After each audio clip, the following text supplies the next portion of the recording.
Everyone, कसे आहेत तुम्ही सगळे? अपेक्षा करते की खूप छान मस्त मजेत असाल. तर मी गौरी स्वागत करते तुमचं आपल्या चॅनलमध्ये. तर आपले तिन्ही पार्ट झालेत क्वेश्चन अँड आन्सरच्या व्लॉगचे आणि त्याला तुम्ही भरभरून प्रेम दिलंय. सो थँक्यू सो मच त्याला एवढं सगळं प्रेम दिल्याबद्दल. आणि ते व्लॉग आता म्हणजे संपतील आणि आता आपण आहे ना लव्ह स्टोरीची सिरीज स्टार्ट करूयात. लव्ह स्टोरीची पण एक 4-5 पार्ट तरी मी घेऊन ये आणि मी इथे सगळं डिटेलमध्ये सांगणार आहे लव्ह स्टोरी आमची. कारण की आहे ना इन्स्टावरती आहे ना मिनी ब्लॉगमध्ये एवढं डिटेलमध्ये नाही सांगता येत आणि बरेचसे मला कमेंट पण होते की ताई तुझी यूट्यूबवरती लव्ह स्टोरी अपलोड कर लॉंग व्लॉगमध्ये. तर म्हटलं चला आज मग आपण स्टार्ट करूयात. आणि त्यानंतर आहे ना मी आहे ना क्वेश्चन अँड आन्सरचे ब्लॉग ह्याच्यासाठी थांबवलेत की ना मी एक Q&A पोस्ट करते. सो त्याच्या खाली किंवा त्या पोस्टला आहे ना तुम्हाला जे काही प्रश्न विचारायचे आहेत ना ते प्रश्न तुम्ही विचारा. मी एक वीक नंतर आहे ना ती Q&A पोस्ट टाकेल आणि जेव्हा टाकेल तेव्हा इन्स्टावरती पण स्टोरी टाकेल आणि यूट्यूबवरती सुद्धा आहे ना मी कम्युनिटी पोस्ट टाकेल. त्या थ्रू तुम्हाला कळेल सुद्धा की मी टाकली आहे ते. आणि त्याच्या खाली तुम्हाला जे काही प्रश्न असतील ते तुम्ही विचारू शकता. तर चला मग वेळात वेळ न घालवता आपण स्टार्ट करूयात आपल्या लव्ह स्टोरीला. तर ॲक्च्युली हे नाही आहेत आता माझ्यासोबत, त्यामुळे मी एकटीच लव्ह स्टोरीला स्टार्ट करते. जर आम्ही दोघं असतो तर मस्त आणि छान अशी इंटरेस्टिंग झाली असती, पण आता चला मग मी एकटी आहे त्यामुळे मीच स्टार्ट करते. सो मी गौरी कृष्णा मिसाळ तुम्हाला पहिले तर माझं इंट्रोडक्शन करून देते आणि त्यानंतर मी स्टार्ट करते आता लव्ह स्टोरी. आणि लग्नाच्या आधीचं माझं नाव होतं गौरी हनुमंत हुनमाने. तर चला मग स्टार्ट करूयात वेळात वेळ न घालवता. तर पहिल्यांदा आहे ना आम्ही भेटलो होतो जसं सांगितलं की एका रिलेटिव्हच्या लग्नामध्ये. ॲक्च्युली कसं आहे त्यांचं नाव किंवा ते कोण लागतात आमचं हे मी सांगू शकत नाही, त्यामुळं मी फक्त रिलेटिव्ह सांगते आणि घरचे म्हणजे माझ्या घरचे आणि ह्यांच्या घरचे असं सांगते. कारण की आहे ना कोणाचं नाव घेतलं तर कोणाला राग येईल, कारण की अजूनही माझ्या घरच्यांनी एक्सेप्ट नाही केलं, मग त्यांना राग आला किंवा अजून नको नाही का चिडचिड भांडणं काही कटकट वगैरे नको, त्यामुळं. तर आम्ही आहे ना एका रिलेटिव्हच्या लग्नामध्ये भेटलो होतो आणि ना तिथे असा ट्विस्ट झाला होता की ना म्हणजे लग्न होतं आणि आम्ही मुलीकडचे होतो आणि ते मुलाकडचे होते. तर त्यांनी कट्यार होती त्यांच्याकडे, म्हणजे त्यांच्या कोणीतरी रिलेटिव्हनी ना ते नवरा नवरीच्या मागे खुर्ची असते ना त्याच्यावरती ठेवतात, तर त्याच्यावरती ठेवली होती आणि मी ती कट्यार उचलायला आणि ह्यांचं पण लक्ष जायला ह्यांनी उचलायला. तर ह्यांनी डायरेक्टली असं बोलले की मी कट्यार उचलली आणि त्यांच्याकडे तो कट्यारीतला नारळाचा भाग असतो तो त्यांच्याकडे गेला. मग ते म्हटले ह्या नारळाचं मी करू काय? तर मी त्यांना त्याच्यावरती असं बोलले की खोबरं कर आणि खा, फोड आणि खोबरं कर आणि खा. तर त्यावर मी रागाने परत तिथून निघून गेले. नाही, मुलींचं एक असतं ना स्वॅग टाईप, त्या टाईपमध्ये. तर त्याच्यानंतर ह्यांनी पण लक्ष नाही दिलं. पण हे मागं नाही का ह्यांचं ग्रुप, बॉईज ग्रुप, की आमची कट्यार दे, आम्ही काय तुला पैसे वगैरे नाही देणार, असं तसं नाही का. मी म्हटलं मी घेणार पैसे, बघ तू नाही का, असं तसं माझं चालू होतं.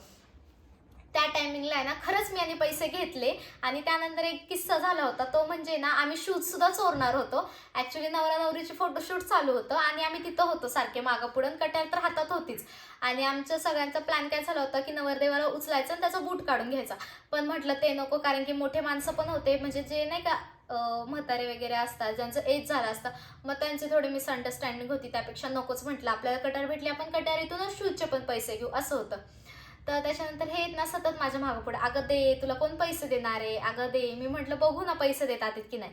शेवटी झाली विदाईची वेळ आली नाही का, म्हणजे जे कोणी रिलेटिव्स होते ना ज्यांचं लग्न होतं त्यांची विदाईची वेळ आली. मग ह्यांच्या इकडचं नवरदेव होता ना, ते म्हटले की कट्यार माझी, मला कट्यारीशिवाय आता मंडपातून घालता येणार नाही. मग मी दाखवली माझ्याकडे आहे कट्यार. मग ते म्हटले की कट्यार दे. मी म्हटलं नाही, पैसे लागतील मगच मी कट्यार देणार. मग आम्ही पहिली अमाऊंट त्यांना सांगितली ती 5,000 रुपये. ते म्हटले नाही नाही, एवढी नाही देणार, एवढी नाही देणार नाही का. मी म्हटलं नाही, 5,000 द्यायचे असले तर, नाहीतर घेऊन जा, नका जाऊ घेऊन. मग त्यांना माहीत नव्हतं. आणि ज्यांचं जिचं लग्न होतं ना, आम्ही नवरीकडून होते, तर ती जी नवरी होती ना तिच्यासोबत मी का लवरी जाणार होते हे त्यांना माहीत नव्हतं आणि त्यामध्ये एक ट्विस्ट होता. मग त्यांनी म्हटले की नाही एवढे नाही देणार आम्ही 5,000 वगैरे. मग मी म्हटलं की नाही, 5,000च द्या, त्याशिवाय कमी नाही. मग शेवटी ना म्हणजे माझी एक नजर पण शोधत होती नाही का ह्यांना, कारण की हे नव्हते. लग्न झालं आमचं, तेवढी बोलणं झालं, हे म्हटले दे दे दे, आणि नंतर हे अचानकच गायब झाले नाही का. आणि ते कुठं गेले ते पण माहीत नव्हतं. आणि त्याच्यानंतर मग हे म्हटले की ते लोक म्हटले की देऊन टाक, 3,000 घे, 3,000 घे. मी म्हटलं नाही, 5,000 5,000 5,000. शेवटी त्यांनी 2,500 दिले आणि मी कट्यार घेतली आणि नंतर मी माझी गाडीतून बॅग घेतली आणि त्यांच्या गाडीमध्ये ठेवली. मग त्याच्यानंतर जे नवरा मुलगा होता तो म्हटला की अगं तू आमच्या बरोबरच येणार होते, आधी सांगायचं ना, मी तुला 3,000 दिलेच नसते, सॉरी 2,500 रुपये. मी म्हटलं मग आम्हाला पण आमची इन्कम झाली नसती ना, आमची इन्कम आमच्या ड्रेसचा रेंट तरी निघाला पाहिजे, असं मी म्हटलं होतं त्यांना त्यावेळेस.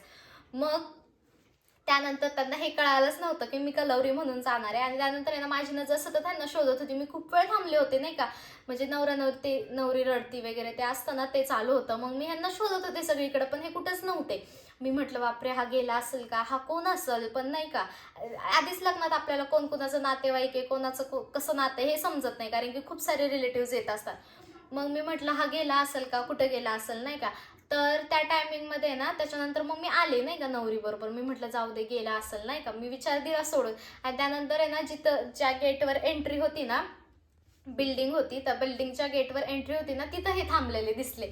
मग माझ्या मनाला थोडं भारी पण वाटलं आणि एका मनाने मला असं झालं कधी सांगायला, असं वाटत होतं की नाही का कधी सांगाल नाही का जाऊन की मी 2,500 रुपये घेतलेत आणि मी कटारा दिली आणि सोबत मी पण आली आहे. तर त्यावेळेस आहे ना हे मला थांबले, तिथं थांबवलं गेटवरती. मला म्हटले की मला तुझ्याशी बोलायचं आहे. म्हटलं बोला की.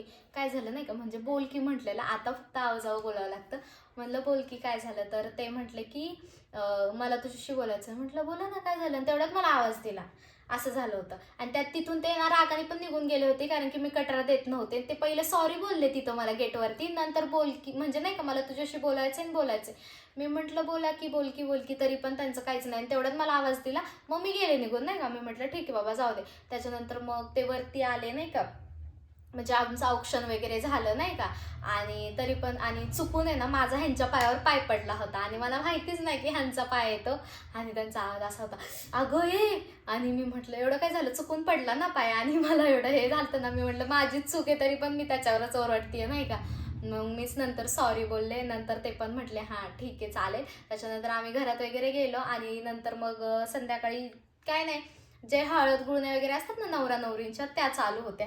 आणि त्यानंतर आहे ना ह्यांनी आणि ह्यांच्या एका भावानी, तर त्यांनी दोघांनी काय केलं की ह्यांनी आधी हळद लावली आणि त्याच्यानंतर इतकी मी हळदीने भरली होती, इतकी ना भयंकर भरले होते. आणि त्याच्यानंतर त्यांच्या एका भावाने तिकडून नळ चालू केला आणि अख्खं पाणी नाही का माझ्या अंगावरतीच. आणि ते एवढा मोठा प्रेशर होता ना, म्हणजे श्वास सुद्धा अडकत होता एवढं. आणि थंडगार पाणी नाही का. आणि फेबमध्ये ते रिलेटिव्हचं लग्न झालं होतं आणि इतकं थंडगार पाणी होतं ना, आणि पूर्ण ओल्ली ओल्ली झाली होते. मग नंतर चेंज वगैरे केलं, वरती वगैरे गेलो आम्ही. त्याच्यानंतर नेक्स्ट डेला सांगते आता, नेक्स्ट डेला काय झालं होतं, म्हणजे लग्नाच्या दुसऱ्या दिवशी. नेक्स्ट डेला आम्ही सगळे नाही का नवरा नवरीबरोबर देवदर्शनाला गेलो होतो. आणि त्याच्यानंतर नाही का मी म्हणते हे कोण आहे, मला माहितीच नाही नाही का हा कोण लागतोय नवऱ्या मुलाचा. आणि हा लागत होता नवऱ्या मुलाचा भाऊ आणि मला माहित नव्हतं. आणि मी म्हटलं हा कोण आहे कोण आहे कोण आहे. मग जी नवरी मुलगी होती ना तिला विचारलं हे कोण आहे ग. मग ती म्हटली की असं असं ह्यांचं नातं आहे. म्हटलं अच्छा असं आहे का. मग म्हटली का ग काय झालं का. म्हटलं नाही काय नाही झालं. मग ती म्हटली नाही नाही मुलांच्यापासून लांब राहायचं बरं का, मुलांच्या हे नाही जायचं असं तसं मला समजवत होती बरं का, शिकवत नव्हती समजवत होती. मग मी म्हटले ठीक आहे. नेक्स्ट डेला आम्ही दर्शन वगैरे केलं. आणि तिसऱ्या दिवशीचा ट्विस्ट म्हणजे आम्ही इथलेच देवदर्शन केले, म्हणजे गावातले देव असतात ना त्या टाईपमध्ये. त्याच्यानंतर जायचं होतं तुळजापूर येरमाळा तिकडं. आणि मी नाही का आम्ही बोलत होतो दोघं छान नाही का, फ्रेंडशिप झाली होती त्यामुळे. आणि त्याच्यानंतर आहे ना आम्ही दोघांनी फिक्स केलं की मला म्हटलं की तुझ्या घरचे तुला सोडतील का. मी म्हटलं हा सोडतील, कारण की माझी त्याच्यानंतर आहे ना एक एक्झाम होती, ती माझ्यासाठी खरंच इम्पॉर्टंट होती, माझी ड्रॉइंगची एक्झाम होती. आणि मग मी म्हटलं की सोडतील, माझी तर एक्झाम थोडी लांब आहे, अजून 8-15 दिवसांनी आहे. आणि काय झालं, माझ्या मम्मीचा फोन आला आणि म्हटले की तू ये आता घरी, तुझी एक्झाम आहे नाही का, बस झालं 2-3 दिवस राहिली, ते असे तसे तुळजापूरला वगैरे जाणार आहे, तू नको जाऊ, तुझे खूप दिवस बुडतील, तुझी एक्झाम आली आहे. आणि मग इतकं टेन्शन आलं नाही का, खूप टेन्शन आलं. मी म्हटलं आता नाही, आता काहीच होऊ शकत नाही, कारण की मी जरी नाही म्हटलं तरी माझ्या घरचे म्हणतील की नाही तुला एक्झाम द्यावीच लागणार. आणि एक्झामसाठी मग मी शेवटी मग म्हटलं ठीक आहे. आणि ते पण आहे ना मी ह्यांना सांगितलं नव्हतं, मी माझ्या घरच्यांना सांगितलं हा ठीक आहे मी उद्या सकाळी येते. आणि ह्यांना मी अचानक सांगितलं की काय मला उद्या जावं लागतंय नाही का, मला काय माहित नाही माझी एक्झाम आहे नाही का. मग आणि ह्यांनी पण ह्यांच्या घरी सांगितलेलं की मला असं असं सुट्ट्या आहेत नाही का कॉलेजला, मी काय नाही का एवढं एवढं काय. तर ह्यांनी पण सांगितलं होतं की त्यांच्या घरी की शिवजयंतीच्या सुट्ट्या आहेत वगैरे असं नाही का. मग आमचं चांगलं प्लॅनिंग झालं, म्हटलं जाऊयात नाही का असं तसं. आणि कशाचं काय माझं प्लॅन फ्लॉप झाला. मी ह्यांना सांगितलं, ह्यांचा चेहरा इतका उतरलेला, तू नाही येणार आहेस असं.